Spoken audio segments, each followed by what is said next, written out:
Assalamualaikum warahmatullahi wabarakatuh. Nama saya Muhammad Miftah Khairian. Saya di sini ingin menjelaskan tentang komponen-komponen motherboard. Pertama-tama kita menjelaskan motherboard. Motherboard adalah papan sirkuit berupa PCB yang memiliki chip BIOS, jalur-jalur, dan konektor sebagai penghubung akses masing-masing perangkat yang biasa disebut MOBO. Motherboard. Fungsi dari motherboard adalah untuk menghubungkan seluruh komponen-komponen komputer. Berikut komponen-komponen pada motherboard. 1. Slot prosesor. Slot prosesor. Slot prosesor adalah tempat peletakan prosesor pada motherboard. Kedudukan ini berbentuk segi empat dengan lubang-lubang kecil tempat tertancapnya kaki-kaki pin-pin kayak ini nah. Prosesor yang tersusun membentuk matriks dua dimensi yang berfungsi untuk meletakkan prosesor ke motherboard. Yang kedua, konektor power pada motherboard, ATX power. Seperti ini, bisa dilihat. Konektor power pada motherboard adalah pin yang menyambungkan motherboard dengan power supply di casing sebuah komputer agar si motherboard menerima daya dari power supply. Yang ketiga, North Bridge. North Bridge adalah komponen yang menghubungkan prosesor CPU ke sistem memori dan graphic controller AGP dan PCI Express melalui bus berkecepatan tinggi dan ke South Bridge.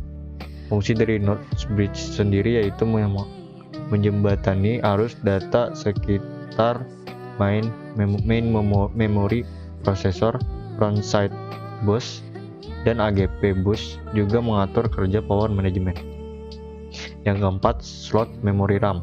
Slot memori RAM berfungsi untuk memasang memori card RAM memori atau RAM. Ada beberapa jenis seperti SD RAM, DDR1, DDR2, DDR3, dan DDR4. Yang kelima, port SATA.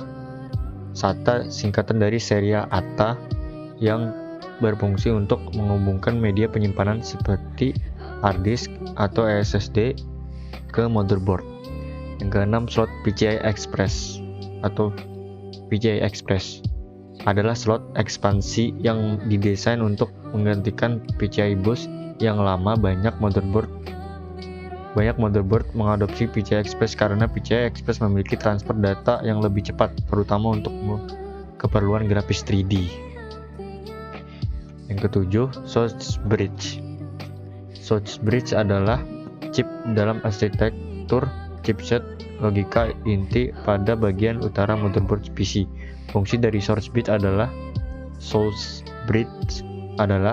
mengatur kerja perangkat semacam IDE, controller, PCI bus, ROM, BIOS, keyboard dan mouse, USB, dan yang lain-lain, LAN, modem, dan fungsi I/O lainnya.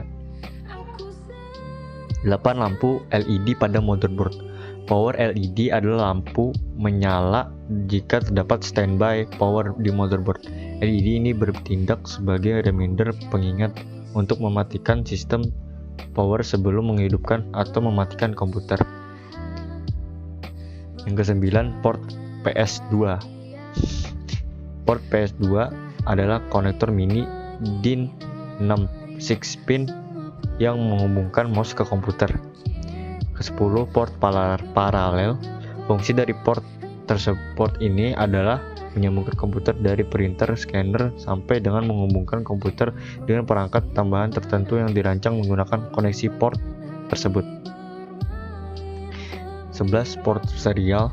Port serial adalah port asinkron yang ada pada komputer yang digunakan untuk menghubungkan perangkat serial ke komputer dan mampu mengirimkan sedikit demi sedikit. 12. Port VGA. Port VGA adalah sebuah antarmuka analog pada kartu grafis yang umumnya digunakan untuk menghubungkan antar komputer dengan monitor. Ke-13, port DVI. Port DVI adalah interface video display yang dikembangkan oleh Digital Display Display Working Group (DDWG). Interface digital ini digunakan untuk menghubungkan sumber video seperti kartu grafis ke layar seperti monitor komputer. Ke-14, port HDMI. Port HDMI adalah interface yang berfungsi untuk menghubungkan display ke komputer seperti monitor, TV, proyektor, dan lain-lain. 15, port USB. Port USB berfungsi untuk menghubungkan perangkat seperti mouse, keyboard, flash disk, printer, dan perangkat lainnya. 16, baterai CMOS, sebuah baterai yang digunakan adalah oleh BIOS untuk tetap aktif meski tanpa aliran listrik. 17, port RJ45. Port ini berfungsi untuk menghubungkan atau mengkoneksikan internet pada komputer yang tanda kotak abang ini. 18, port audio. Port lain ini pada port audio yang warna biru untuk menghubungkan sumber dari audio, yang warna hijau untuk menghubungkan ke headphone atau headset, yang warna pink untuk menghubungkan mikrofon pada komputer. 19, pin CPU fan. Pin CPU fan berfungsi untuk memberikan daya ke kipas prosesor agar dia dapat menyala sehingga bisa mendinginkan prosesor. Pin front panel 20 ini berfungsi sebagai konektor dari casing ke motherboard sehingga kita bisa menyalakan komputer melalui casing. Sekian penjelasan dari saya. Kalau ada salah mohon dimaafkan. Assalamualaikum warahmatullahi wabarakatuh.